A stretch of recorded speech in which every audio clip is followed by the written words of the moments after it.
नमस्कार, मैं ज्योतिबाला आज कक्षा 8 की पुस्तक वसंत भाग 3 का पाठ 2 लाख की चूड़ियाँ की चर्चा करेंगे, जिसके लेखक हैं कामता नाथ, जिनका जन्म हुआ था 22 सितंबर 1934 को और इनकी मृत्यु हुई 7 दिसंबर 2012 लखनऊ में।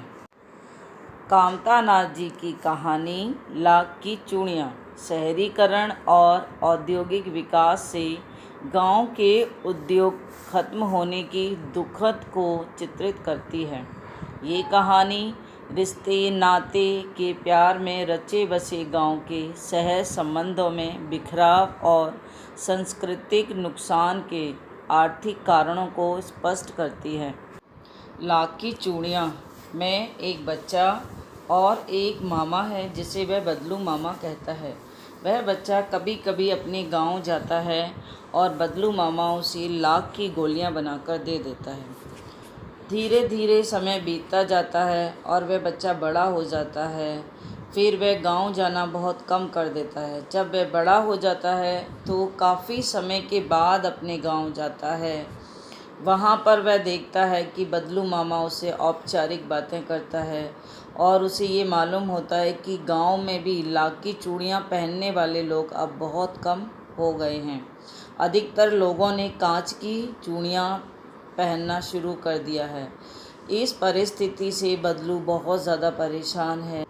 इस कहानी में लेखक विपरीत परिस्थितियों में भी अपने असूलों को न त्यागने की सीख देता है तथा उन्हें इस बात पर संतोष भी है। तो आइए हम प्रारंभ करते हैं हमारा दूसरा पाठ लाख की चूड़ियाँ। सारे गांव में बदलू मुझे सबसे अच्छा आदमी लगता था, क्योंकि वह मुझे सुंदर सुंदर लाख की गोलियां बनाकर देता था। मुझे अपने मामा के गांव जाने का सबसे बड़ा चाव यही था कि जब मैं वहां से लौटता था तो मेरे पास ढेर सारी गोलियां होती, रंग बिरंगी गोलियां जो किसी भी बच्चे के मन को मोह लेती थीं। यहाँ पर लेखक अपने मामा के यहाँ जाता था तो तब उसे बदलू वहाँ मिलता था। बदलू मनिहार है और उसको लाख की गोलियाँ बना कर दिया करता था। इस तरह की जिस प्रकार से कांच होता है, कंचा जिसे कहते हैं, उसी प्रकार से वह छोटी छोटी लाख की गोलियाँ रंग बिरंगी अलग अलग कलर की उसे बना के देता था, जिससे लेखक को बहुत ही ज़्यादा खुशी मिलती थी। वैसे तो मेरे मामा के गांव का होने के कारण मुझे बदलू को बदलू मामा कहना चाहिए था, परंतु मैं उसे बदलू मामा ना कहकर बदलू काका कहा करता था, जैसे कि गांव के सभी बच्चे उसे कहा करते थे। बदलू का मकान कुछ ऊंचे पर बना था। मकान के सामने बड़ा सा सैन था जिसमें एक पुरानी नीम का वृक्ष लगा था।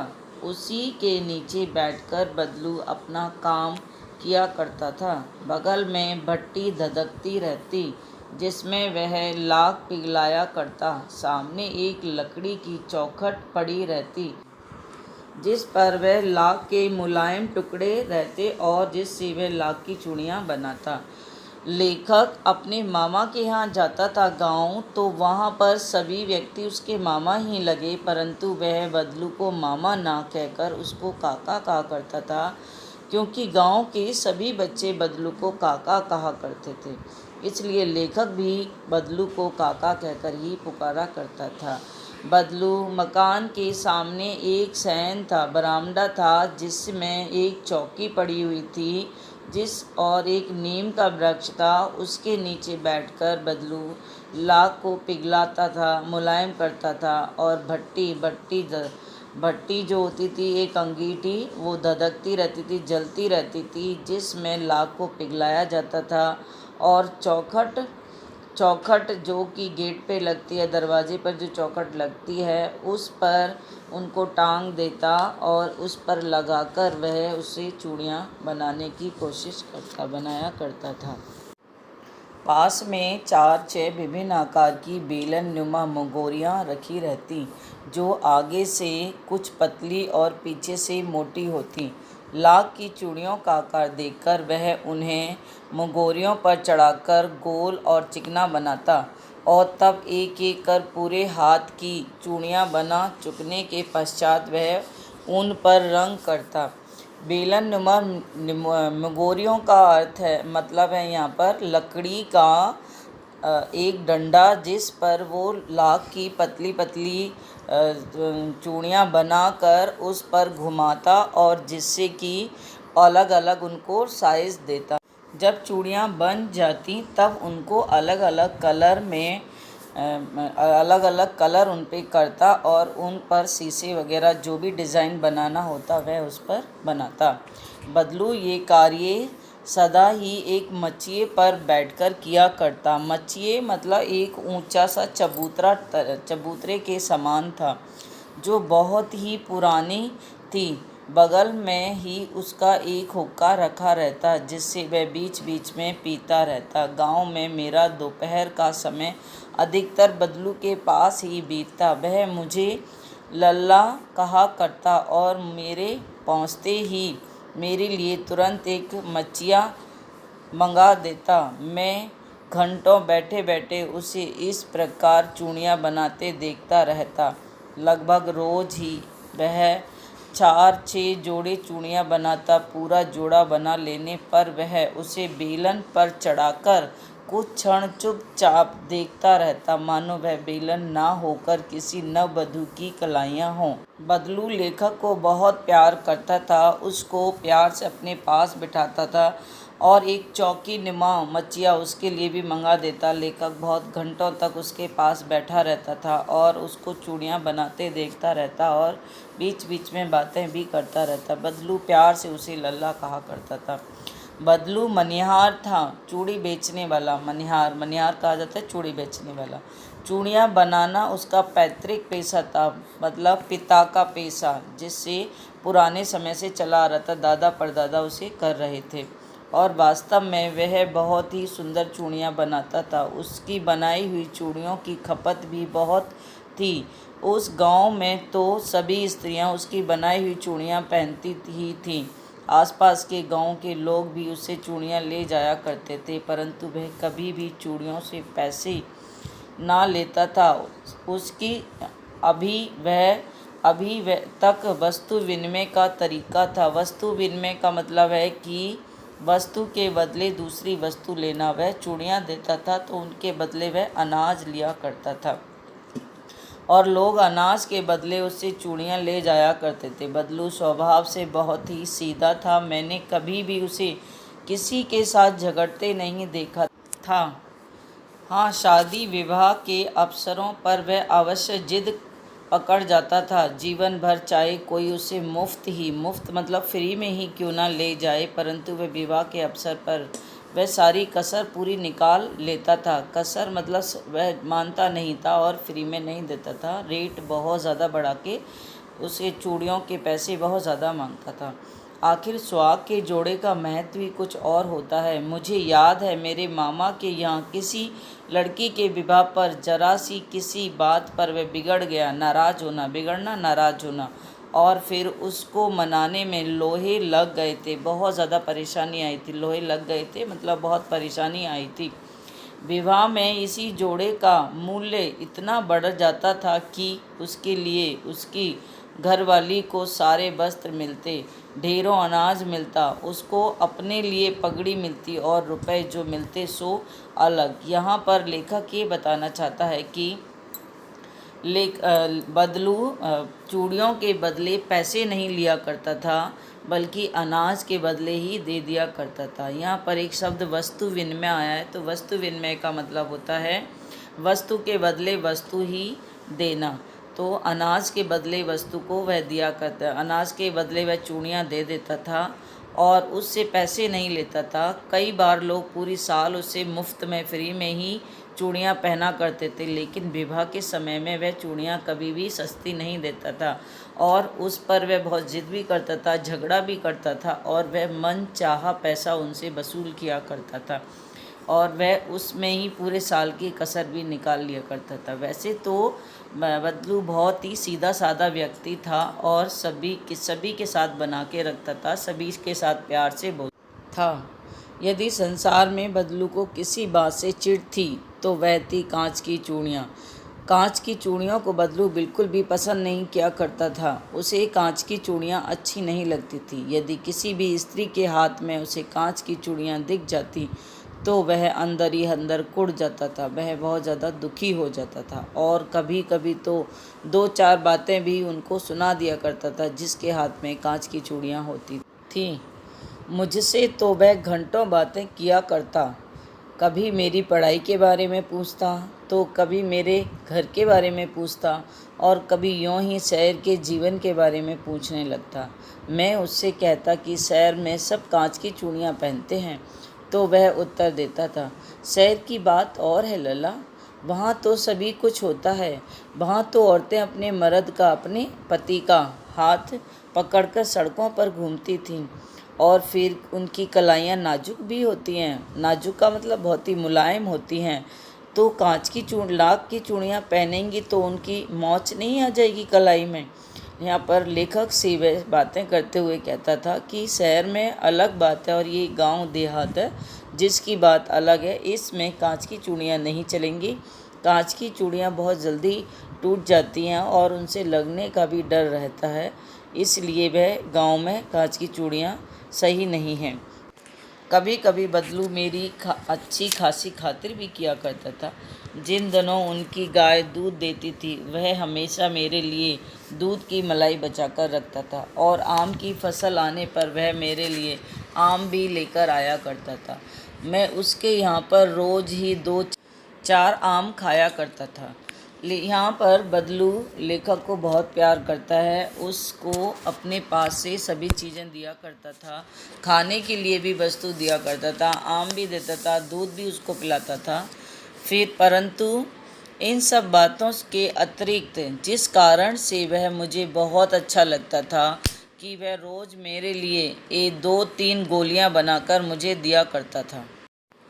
मैं बहुधा हर गर्मी में, बहुधा हमेशा ही हर गर्मी की छुट्टियों में अपने मामा के यहाँ चला जाया करता था और 1-आधा महीना वहाँ रहकर स्कूल खुलने के समय ही मैं वापस आया करता था। परंतु 2-3 बार ही मैं अपने मामा के यहाँ पर गया होऊंगा, तभी मेरे पिताजी की एक दूसरे शहर में बदली हो गई और एक लंबी अवधि तक मैं अपने मामा के गांव ना जा सका। तब तक लेखक बहुत बड़ा भी हो गया था। तब लगभग 8-10 वर्षों के बाद जब मैं वहाँ गया तो इतना बड़ा हो चुका था कि लाख की गोलियों में मेरी रुचि नहीं रह गई थी। अतः गांव में होते हुए भी मैं कई दिनों तक मुझे बदलू का ध्यान ना आया। इस बीच मैंने देखा कि गांव में लगभग सभी स्त्रियां कांच की चूड़ियाँ पहने थीं। बिरले ही हाथों में, बिरले ही मतलब किसी एक के ही हाथों में, बहुत कम लोगों के हाथों में मैंने लाख की चूड़ियाँ देखी। तब एक दिन सहसा मुझे बदलू का ध्यान हो आया। बात यह हुई कि बरसात में मेरे मामा की छोटी लड़की आंगन में फिसलकर गिर पड़ी और उसके हाथ की कांच की चूड़ियाँ टूटकर उसकी कलाई में घुस गई और उससे खून बहने लगा। मेरे मामा उस समय घर पर ना थे, मुझे ही उसकी मरहम पट्टी करनी पड़ी। तभी सहसा मुझे बदलू का ध्यान हो आया और मैंने सोचा कि उससे मिल आऊं। अतः शाम को मैं घूमते घूमते उसके घर चला गया। बदलू वहीं चबूतरे पर नीम के नीचे खाट पर बैठा था। लेखक बहुत लंबे समय के बाद अपने मामा के घर जाता है गांव में दोबारा से। तब वह जाकर बदलू से मिलना चाहता है। गांव का पूरा माहौल बदल चुका है। अधिकतर लोगों के हाथ में उसे कांच की ही चूड़ियाँ दिखाई दे रही हैं और बहुत कम व्यक्ति हैं, 1-2 व्यक्ति हैं जिनके पास लाख की चूड़ियाँ पहने हुए हैं। तो वह घूमते हुए बदलू के यहाँ गया। बदलू उसे उसी प्रकार खाट पर चबूतरे पर बैठा हुआ नज़र आया। लेखक ने नमस्ते बदलू काका, लेखक ने कहा नमस्ते भैया। उसने मेरी ही नमस्ते का उत्तर दिया और उठकर खाट पर बैठ गया। परंतु उसने मुझे पहचाना नहीं और देर तक मेरी ओर निहारता रहा। निहारना, देखता रहा। वह बहुत देर तक उसकी तरफ देखता रहा। मैं हूँ जनार्दन काका, आपके पास से गोलियां बनवा कर ले जाया करता था। मैंने अपना परिचय दिया। बदलू फिर भी चुप रहा, मानो वह अपने स्मृति पटल पर अतीत के चित्र उतार रहा हो। और तब वह एकदम बोल पड़ा, आओ आओ लला, बैठो। बहुत दिन बाद गांव आए? हाँ, इधर आना ही नहीं हो सका काका, मैंने चारपाई पर बैठते हुए उत्तर दिया। बदलू लेखक को पहचान नहीं पाया और बहुत देर तक उसको देखता रहा और याद करने की कोशिश करता रहा। उसके बाद उसको याद आया कि वह ये बच्चा जिसको वह लला कहा करता था, ये आज बड़ा होकर दोबारा आया है। तो वह उसको कहता है कि आप बहुत दिनों के बाद यहाँ पर आए हो, और लेखक को चारपाई पे बैठने के लिए वह कहता है। कुछ देर फिर शांति रही। मैंने इधर उधर दस्ती दौड़ाई, ना तो मुझे उसकी मचिया ही नज़र आई और ना ही पट्टी। आजकल काम नहीं करते काका? मैंने पूछा। नहीं लला, काम तो कई साल से बंद है। मेरी बनाई हुई चूड़ियाँ कोई पूछता ही नहीं। गांव गांव में कांच का प्रचार हो रहा है। वह कुछ देर चुप रहा, फिर बोला, मशीनी युग है ना ये लला, आजकल सब काम मशीन से होता है। खेत भी मशीन से जोते जाते हैं, और फिर तो सुंदरता कांच की चूड़ियों में जो है वह लाख की चूड़ियों में कहाँ है। अब यहाँ पर बदलू ने अपना काम बंद कर दिया है, क्योंकि गांव में चूड़ियों का प्रचार ज़्यादा हो गया है। तो वह मजबूरी में ही कांच की चूड़ियों की तारीफ़ करता है और कहता है कि जो सुंदरता कांच की चूड़ियों में होती है वो लाख की चूड़ियों में नहीं रहती। और कांच की चूड़ियाँ सस्ती भी मिलती हैं और जल्दी भी बदली जा सकती हैं। लाख की चूड़ियाँ का रेट ज़्यादा होता है, वो थोड़ी महंगी होती हैं। लेकिन कांच बड़ा खतरनाक होता है। यहाँ पर लेखक कह रहा है कि कांच बड़ा खतरनाक होता है, बड़ी जल्दी टूट जाता है। मैंने कहा, नाजुक तो फिर होता ही है लला। कहते कहते उसे खांसी आ गई और वह देर तक खांसता रहा। मुझे लगा उसे दमा है। अवस्था के साथ साथ उसका शरीर ढल चुका था। उसके हाथों और माथे पर नसें उभर आई थीं। जाने कैसे उसने मेरी शंका भांप ली और बोला, दमा नहीं है मुझे, फसली खांसी है। फसली मतलब मौसमी खांसी है। यही 2 महीने से आ रही है। 10-15 दिन में ठीक हो जाएगी। मैं चुप रहा। मुझे लगा उसके अंदर कोई बहुत बड़ी व्यथा छिपी है। व्यथा का मतलब दुख, बहुत बड़ा दुख छुपा हुआ है। मैं देर तक सोचता रहा कि इस मशीनी युग ने कितने हाथ काट दिए हैं। कुछ देर फिर शांति रही, जो मुझे अच्छी नहीं लगी। आम की फसल अब कैसी है काका? कुछ देर पश्चात मैंने बात का विषय बदलते हुए पूछा। अच्छी है लला, बहुत अच्छी है, उसने लहकर उत्तर दिया। लहकर मतलब बहुत खुश होकर उसने उत्तर दिया और अंदर अपनी बेटी को आवाज़ दी, अरे रज्जो, लला के लिए आम तो ले आ। फिर मेरी ओर मुताफिक होकर बोला, मेरी ओर करते हुए बोला, माफ़ करना लला, तो मैं आम खिलाना भूल गया था। नहीं नहीं काका, आम तो इस साल बहुत खाए हैं। वाह वाह, बिना आम खिलाए कैसे जाने दूंगा तुम्हें। यहाँ पर लेखक कहना चाह रहा है कि बदलू का जो लाख की चूड़ियों का काम था वो बंद हो चुका था, जिससे बदलू बहुत दुखी था। उसके अंदर दुख था और अधिकतर लोग कांच की चूड़ियाँ पहनने लग गए थे। अब लाख की चूड़ियाँ उसने बनाना बंद कर दिया था, क्योंकि ना ही उसको इतना दाम मिलता था, ना इतना पैसा मिलता था। मजदूरी भी पूरी नहीं मिल पाती थी और लोग कांच को ज़्यादा पसंद करने लगे थे। इसलिए वह बहुत दुखी था और अब उसकी एज भी ज़्यादा हो गई थी, शरीर भी उसका ढल चुका था। मैं चुप हो गया। मुझे वे दिन याद हो आए जब वह मेरे लिए मलाई बचा कर रखता था। गाय तो अच्छी है ना काका? मैंने पूछा। गाय कहाँ है लला, 2 साल हुए बेच दी, कहाँ से खिलाता। इतने में रज्जो, उसकी बेटी, अंदर से एक डलिया में ढेर से आम ले आई। ये तो बहुत हैं काका, इतने कहाँ खा पाऊँगा, मैंने कहा। वाह वाह, वह हंस पड़ा। शहरी ठहरे ना, मैं तुम्हारी उम्र का था तो इसके चौगुने आम एक वक्त में खा जाया करता था। आप लोगों की बात और है, मैंने उत्तर दिया। अच्छा बेटी, लला को 4-5 आम छांट कर दो, सिंदूरी वाले देना। देखो लला कैसे हैं, इसी साल ये पेड़ तैयार हुआ है। रज्जो ने 4-5 आम अंजलि में लेकर मेरी ओर बढ़ा दिए। आम लेने के लिए मैंने हाथ बढ़ाया तो मेरी निगाह एक क्षण के लिए उसके हाथों पर ठिठक गई। गोरी गोरी कलाइयों पर लाल लाख की चूड़ियाँ बहुत फब रही थीं। अब यहाँ पर बदलू ने अपना काम करना बंद कर दिया। जो गाय थी वो भी बेच दी। लेखक उसे गाय की भी याद दिलाता है, लेकिन बदलू दुखी होकर कहता है कि मैं कहाँ से गाय को खिलाता, इसलिए मैंने गाय बेच दी है। आम के बगीचा है उसके यहाँ पर, इसलिए वह अपनी बेटी रज्जो से कहता है कि आम लेकर आओ और लला को कुछ आम खिला दो। वह अपने हाथों में अंजलि में भरकर 4-5 आम उसको, अंजलि मतलब हाथों में भरकर उसको देती है तो लेखक की नज़र उसके हाथों पे, रज्जो के हाथों पर जाती है जिसमें उसने लाख की चूड़ियाँ पहनी हुई हैं। बदलू ने मेरी दृष्टि देख ली और बोल पड़ा, यही आखिरी जोड़ा बनाया था जमींदार साहब की बेटी के विवाह पर। 10 आने पैसे मुझको दे रहे थे। मैंने जोड़ा नहीं दिया, कहा शहर से ले आओ। मैंने आम ले लिए और खाकर थोड़ी देर पश्चात चला आया। मुझे प्रसन्नता हुई कि बदलू ने हार कर भी हार नहीं मानी थी।